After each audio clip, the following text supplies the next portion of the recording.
YouTube.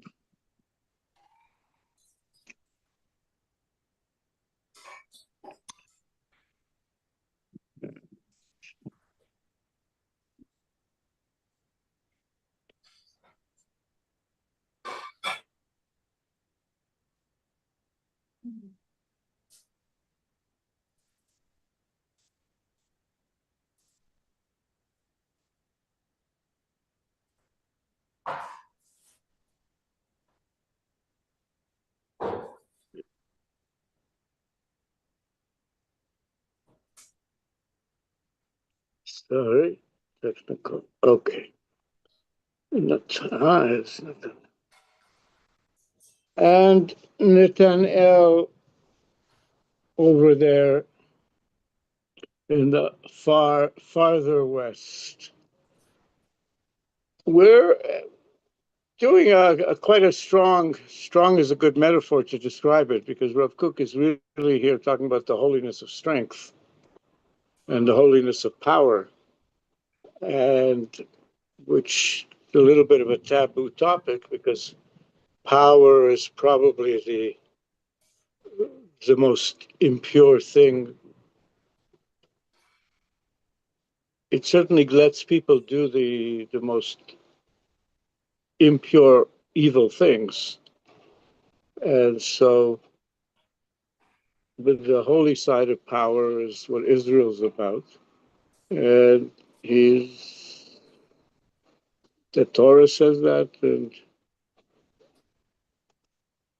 here he's expanding on the theme, and let's go. So, this is a review of the one we did yesterday, and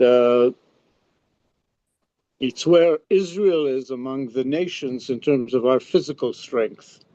The formation of the nations, just like the formation of living creatures, some are bigger, some are larger, some are monstrous, some are meek. The physical and spiritual powers of any nation stand in a definite relation to one another. The lower creatures possess bodies that are very weak. And then when we come to the mammals, the milk sucklers, within that which we are, we stand in the middle in terms of physical strength. We don't have the power, the might of the lion or the huge body size of the wild ox and the elephant. But also, that also means, though, the spiritual and physical constitutions are measured one against the other. Since we have a lesser physical constitution, we have more space for the spiritual constitution. The spiritual physical constitutions are measured one against the other in the relative greatness and the strength of nations. Well, the destiny of Israel, what we carry is Yitarona Elohi. We don't have size, we have the relationship with Elohim. And that relationship with Elohim has given us He'arat Ruach Shel Kodesh, Gegula Umetzuyana, a illumination of holiness of spirit that is very dagul, it's excellent and strong. It's really what we're about. And Israel, among all the nations, we are the smallest physical, in the sense we are the fewest of all the people. In physical, but in the spiritual, then we're We're in touch with the strongest power, and that's who we are. Now, of course, we're returning to Israel, and history is changing, and this also needs to change. Mekuvim, we are hoping. We're going to sing a song, Hatikva, for it. Mekavim anu, for to have chozek, ometz, v'godel of spirit, to godel, strength, courage, and greatness. But, you know, he's writing in 1914,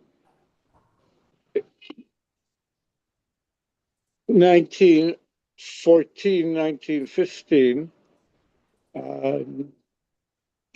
It wasn't, 1948 wasn't that long afterwards, but we're now developing strength, courage, greatness.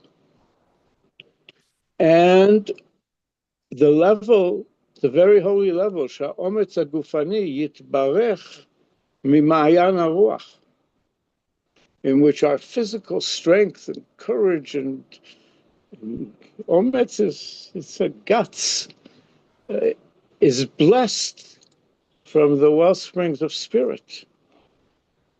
And in a measured way, in the right amount of way, not in a violent way, not in a meek way that gives the evil power, in which, and this is really what Israel's about, in which the kochot, the gufanim, the physical national powers, as well as just like every individual person's powers, need a lot of refinement to and cultivation of our how we relate to the physical and to materialism it's a particular refinement and cultivation that Israel is trained at. 20% goes to tzedakah. This goes to that. It's always best to lasot tov. So it's in all of that part of Israel is in order to refine and cultivate our corporal material existence. And it does a good job. That's why we know it's Torah Hashem. And in order to form our bodies properly, it demands a great effort and a deep investment of the soul. Our soul needs to be involved. And we are rejoicing in our destiny as Israel, whereas the divine providence has constricted our physical strength, limited it. I can't lift a building. I can't even lift 500 pounds, which also means I won't be used as an animal to carry things. That the Creator won't be used by other people to carry their things. Divine providence has limited our physical strengths and powers. And in relation to the nations of the world, we stand among the nations of the world. Well, if all the nations of the world are different animals of the creation, we're the human of the nations of the world. So, הננו עומדים במערכת העמים כתפארת אדם ben chayto ya'ar. The human within the wild animals of the forests. Or, well, chayat, it doesn't have to be wild, it's the living animals of the forest, but it's things. So that's it's a metaphor to try to make clear what it is that Israel holds for the world, and that is the spiritual uh, teaching, understanding, refinement of morality and compassion and rachum v'chanun and everything else, but doing things in a conscious, thought out, strong way, and so forth. So that's the review. And here I emphasize, I liked this slide, so I made it a little big in the review as in the future condition that Israel is bringing the world to, bodily vigor and spiritual greatness will no longer stand in tension, but will mutually enrich one another everywhere with everyone, and everything will be good. Venomar. Amen. Amen. All right. So that's the review. Now we're going to the next one that's in the actual text. And this one is from Notebook 3, Yafo. And well, let's learn it and then we can talk about it. But it's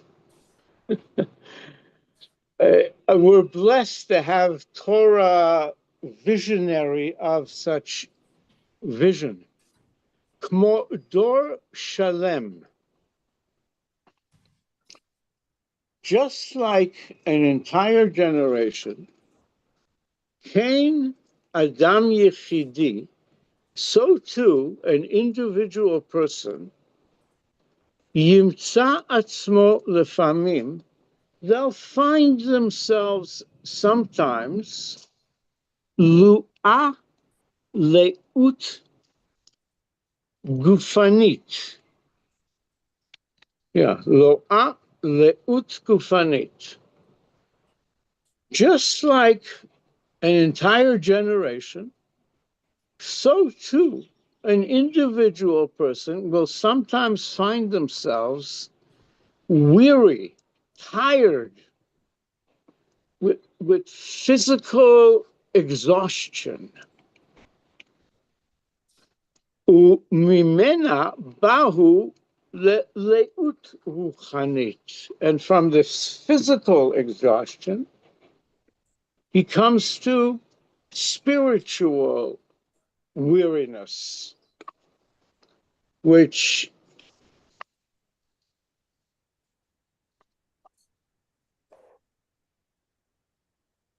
goes back to the point immediately before, that we need the physical well-being to have the space for the spiritual well-being. But if we're physically exhausted, from that we come to spiritual weariness.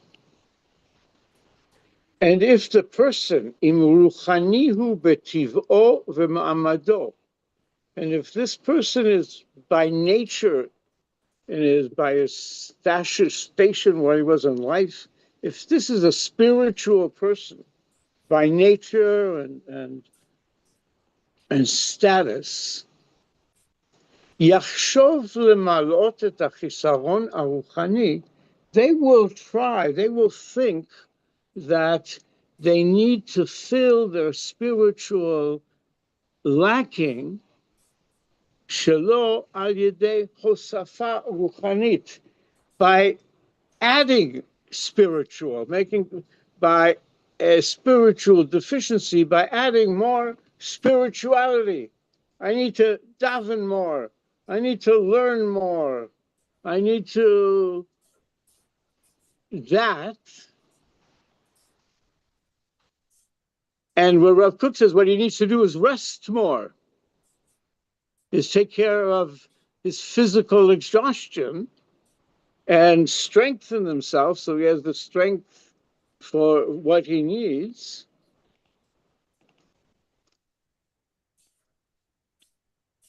And if he doesn't do that, but instead he just, I'm going to daven more, harehu az kemosif teven ala medura. Then it's like he's adding straw to the fire.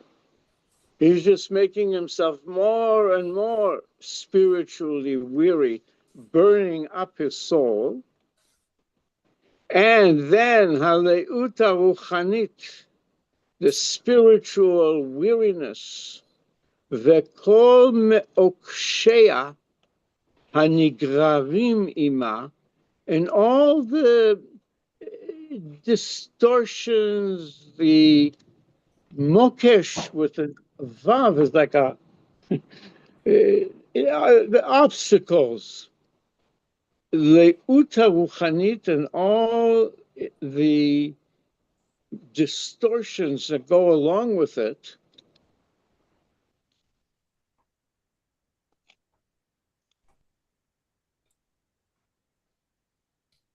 If he just tries to daven more and learn more, all he's doing then is adding straw to the fire, and he's making himself more spiritually weary.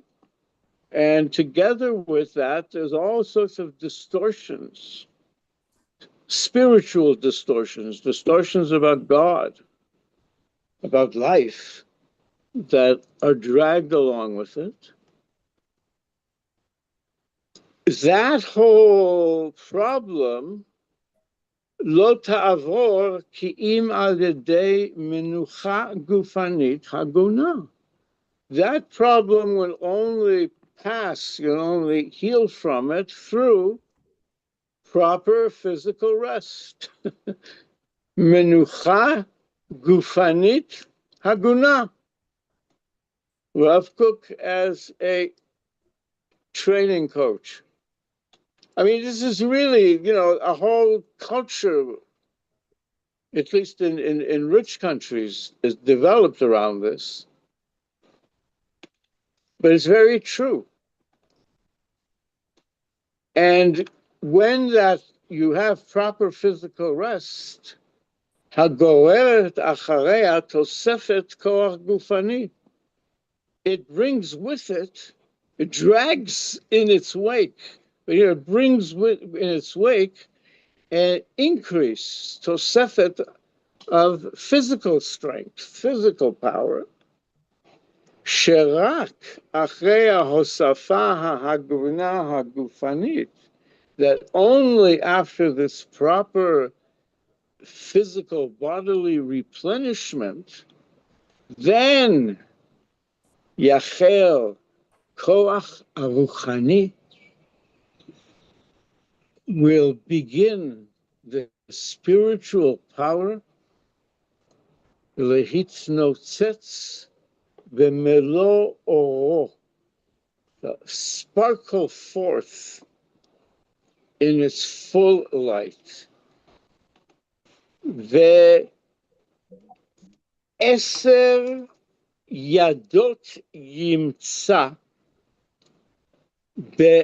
במעמקי הגוף והבשר החי, and through this, now this phrase of עשר ידות,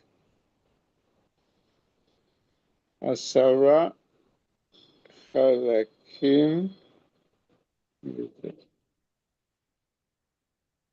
oh, I'm trying to understand what the reference there is, but it's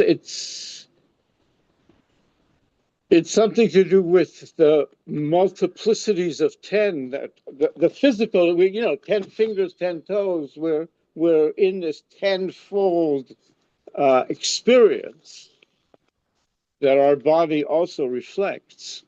And tenfold we will discover in the depths of the body and in the basar hachai, In the living flesh, we will find there or v'chaim.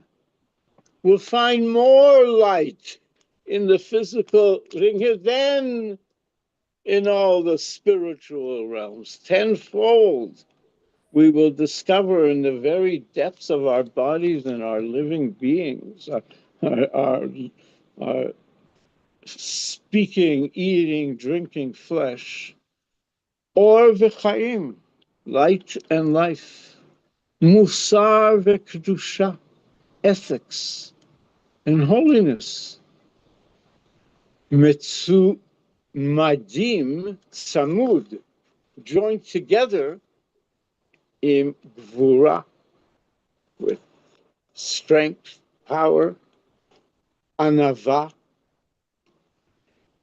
humbleness, ve'simcha, and joy, ve'chedvat chaim ra'anana, and a fresh, renewed, and a ra'anan is sort of really vital, fresh, vital, renewed.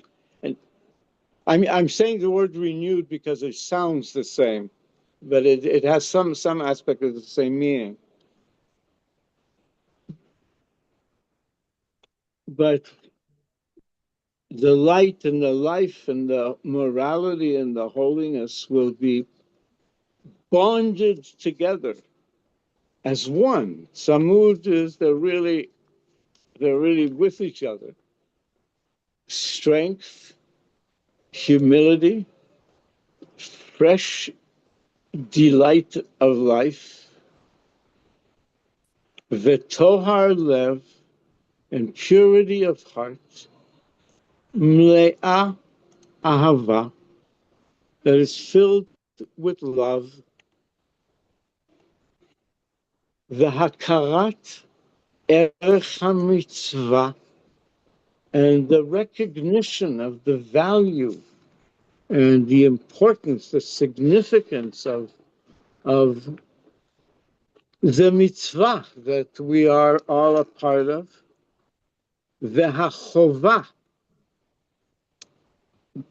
and the obligation, beblita shlema, and the recognition of the value, the importance of the mitzvah and of the, I don't like the word duty here, chovah, but it is our chiyuv, to do it with blita shlema, with complete clarity, to know what it is that we're doing and why we're doing it and how to do it, so that takif et kol kochot hachaim kulam.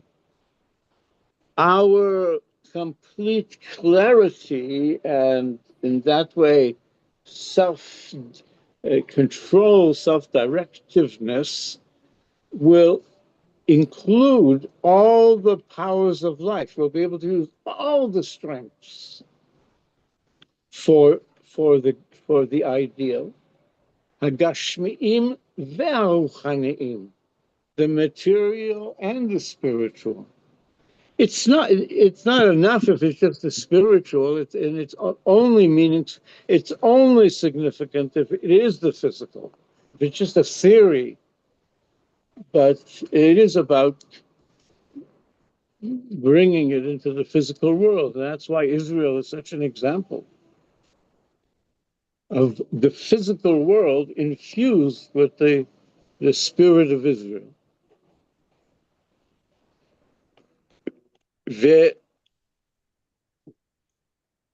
And so then we're able to encompass all the powers of life, both the physical and the spiritual, in a way of shalva v'seder, a way of tranquility and order, not chaos. Really, let's co-create this in the best possible way, V'tzfiya yeshara, and a direct way of looking to. Let's look at things the way they are, with our eyes open. Tzfiya yeshara, v'noam elyon, and with a elevated sense of noam is a certain inner delight. It's a pleasure of this activity. Bebitachon pnimi, in a inner inner confidence, in inner confidence, in inner confidence. All of this that we've been describing, titnotzet bekol kerev v'klayot, will sparkle through every kishka and every kidney within us. Everything that's inside us and in our klayot is literally kidneys, in the deepest recesses of our being. And then, as it says in Tehillim, we will be experiencing libi ubeshari yiranunu el chai. My heart and my very flesh, my flesh will sing to El Chai, the living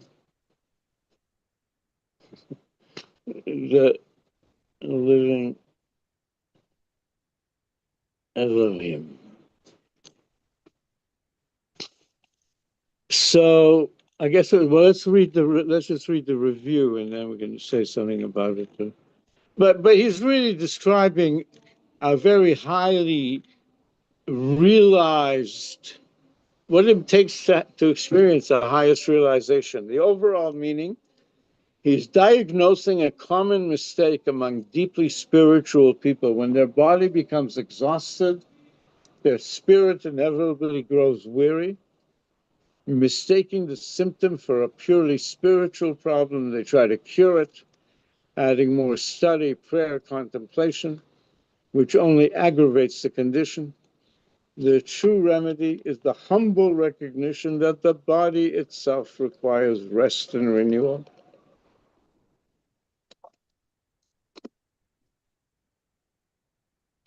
And once physical strength is restored, spiritual light naturally reemerges,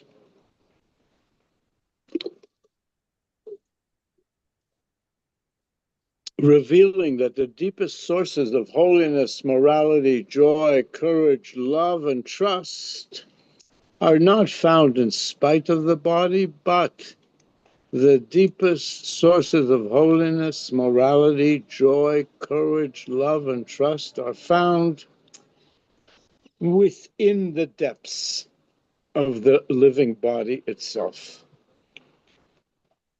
Rav Kook is presenting to us a profoundly integrated vision in which our body's vitality becomes the foundation upon which our soul's full radiance shines.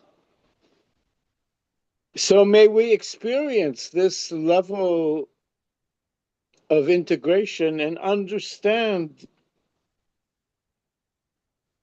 to understand that the importance of taking maximal care to keep our bodies maximally well for whatever our situation is. But that it's really a big significance of the return to Israel, physically and spiritually. And so that Israel can be its full light and goodness in the world, And may we be able to integrate the physical and spiritual in such a perfect way that the spiritual divine light will illuminate the entire world. Venomar. Amen. Amen. Amen. All right. All right. So this one, I think it's.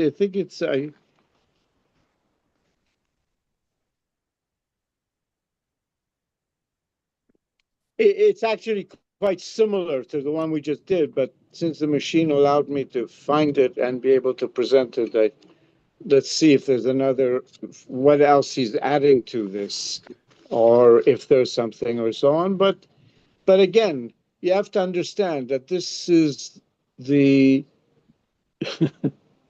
the main rabbi in the world telling the children of Israel, who the people of the book, saying, now you have to become the people of the body. So in that sense, it's a sign of the extraordinary clarity he had. Yesh, so all right, so here goes.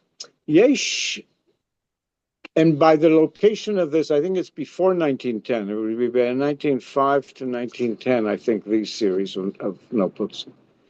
Yesh Adam Choshev shechasera lo ruchaniyut. A person sometimes thinks that they lack spirituality.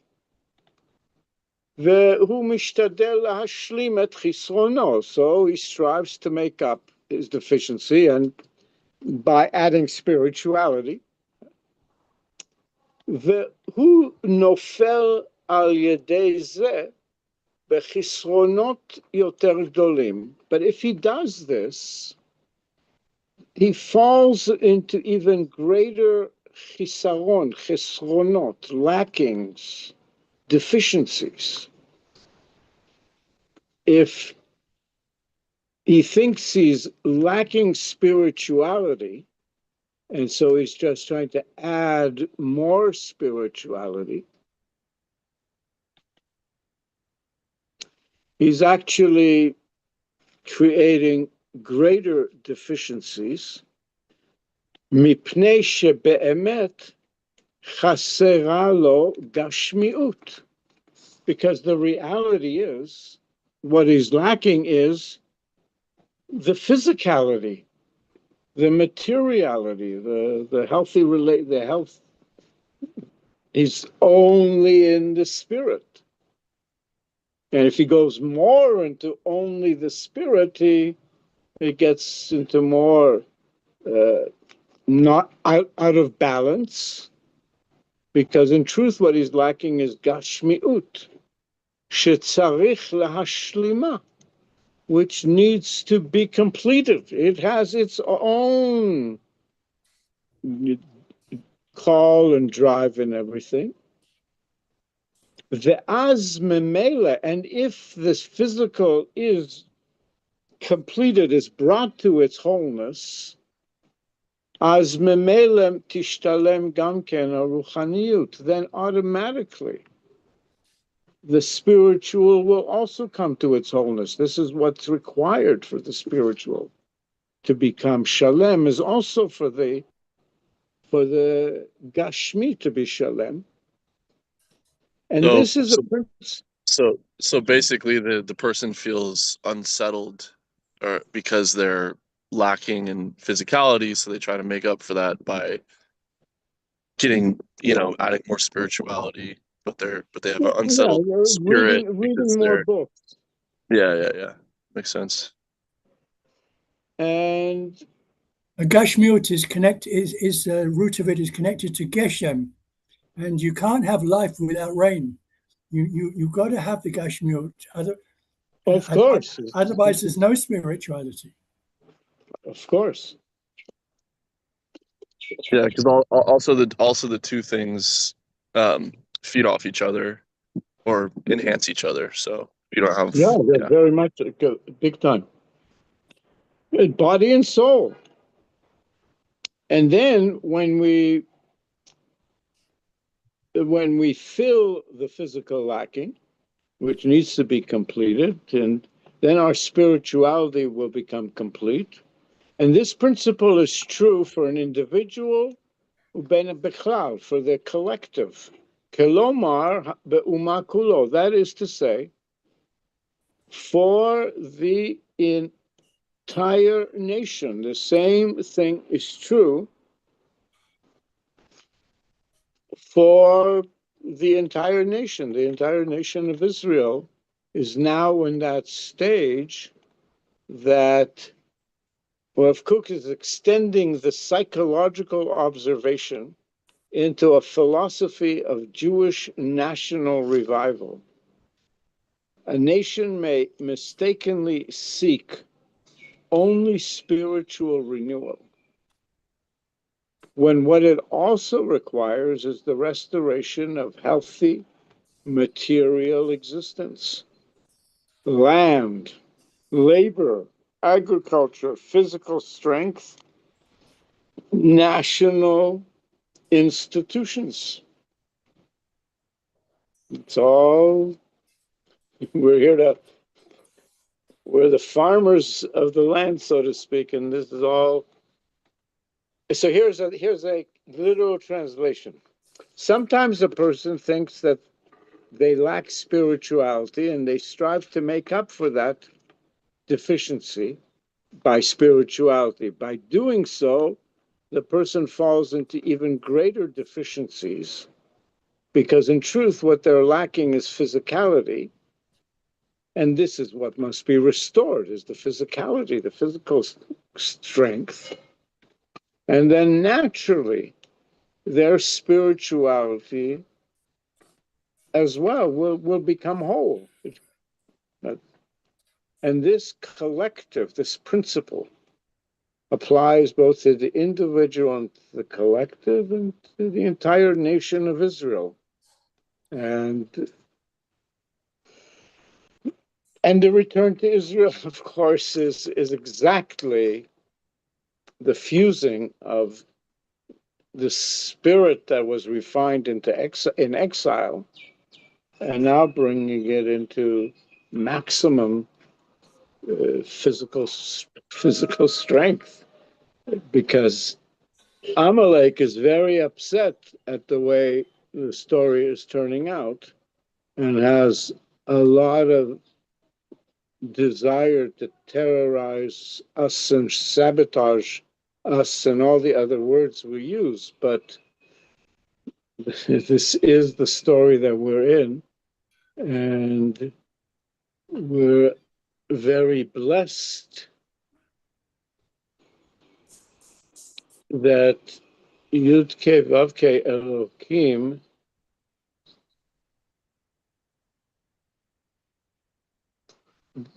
made part of the covenant, is that in our land, if we keep, our moral commitment and do our best, and especially now we're in the return. This is really the promised return that.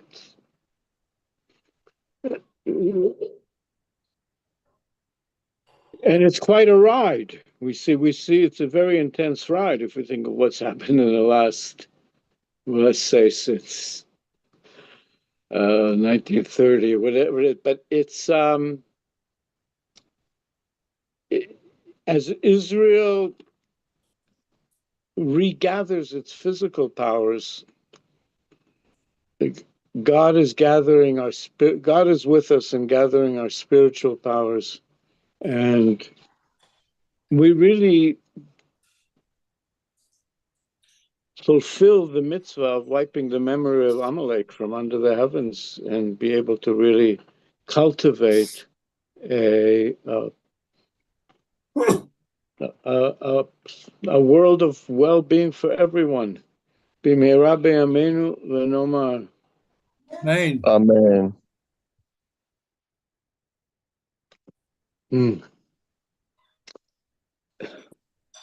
Yeah, basically we were way too much in the spirit and not enough in the physical, and then the birth of Israel was way in the physical in terms of the, It's amazing. right, and then now the balance is gonna shift back towards a healthy balance between physical and spiritual, and that's kind of where we are right now, right?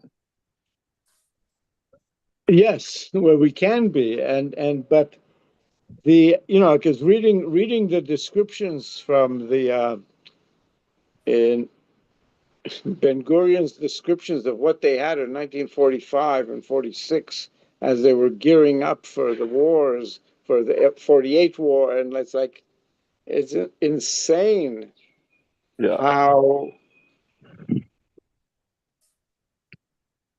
out outnumbered we were in every level, but God is really with us, is really with us.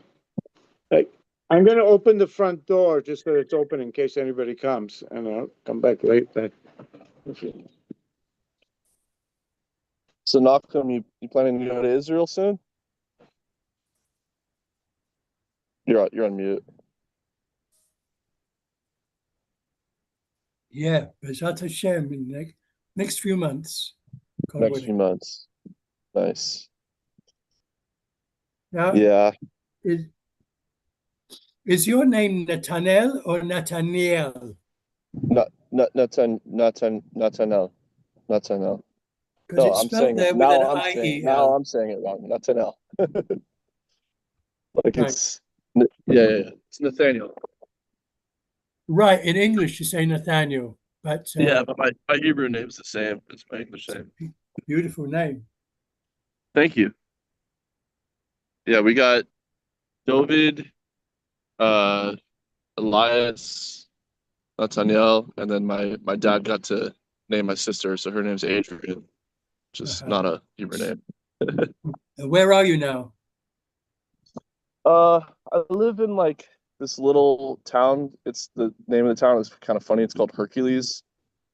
It's just like this little town in Northern California. It's in the East Bay area.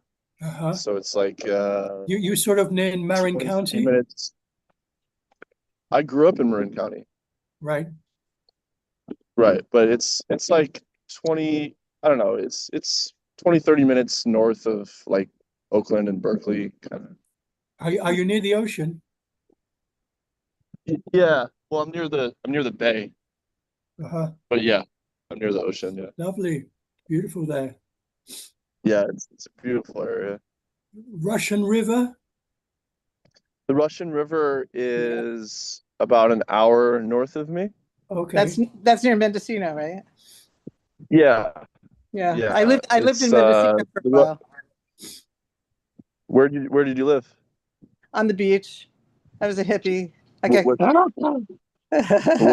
What town was it? Mendocino, right on the beach. Now it's gentrified. When I was there, it was hippies all over the streets, and Yeah. hippies owned the places. Now it's like really fancy, and they don't let you sleep on the beach now. But there, we used to camp out on the beach and have bonfires and singing. Were you there in the classical hippie years? Was that in the 70s? Yeah. It was 19. You know, when you were talking about power, I was thinking about flower power. Yeah, flower power. 1973. Yeah, that's like that's all my parents and all my friends' parents, right? Because I grew up in the 90s, and the kids in the 90s are basically the kids of the 60s. So right. Yeah. It was a very people were living in tree houses in the federal forests and the state forests, and my best friend was Fantasy. She built herself a tree house, and nobody could see it until you got right up to it. Yeah, I'm familiar with a lot of that stuff. That's my parents and all my friends' parents. And do you remember Bolinas, California at all? Oh, that sounds very familiar. I can't picture it, but those are like, that's like where we would go out to go party when I was growing up. Like, you know, kegs of beer and bonfires on the beach and stuff. Oh, wow. Love that. Yeah. Did you grow up with a man named David Rubin? Did you know he lives in the woods in Marin County? No, No. no, he's still there. He's an old hippie who's still there. Wow. And yeah, there's still a few people there. You know, my daughter lived in Oakland for 4 years, so I took her up to Mendocino to do a, you know, look at mommy's roots kind of trip. Yeah. And I was like shocked. I said, "This is not the way it was." My uncle still has a off-grid house in Point Arena on the Mendocino coast. Wow, wow, wow! Yeah. It's beautiful, beautiful there. That's one of those beautiful places. Wow. Yeah. So lucky. I wish I would have raised my kids closer. Yeah, it's a very, anyways, you got the redwood trees and all that. But I used to feel like going to Oakland was like going on vacation to visit my daughter. I would go in the BART to San Francisco and just hang out with all the gay people and dance in the park and go to the secondhand stores and get crazy outfits, and it was fun. Back then. Yeah, all that stuff has gone way too far in the last, years. It's yeah, this was a while ago. She's Yeah. 45 and this is when she was 25, so 20 years ago. Yeah. Now it's a lot of there's a lot of homeless people and Palestinian flags, so it's Yeah. it's gotten kind of gross. Mm. Yeah. Just be honest. Wait, Palestinian what? Palestinian I was flag? just gonna say there's a lot of gay flags and Palestinian flags and homeless people and crime and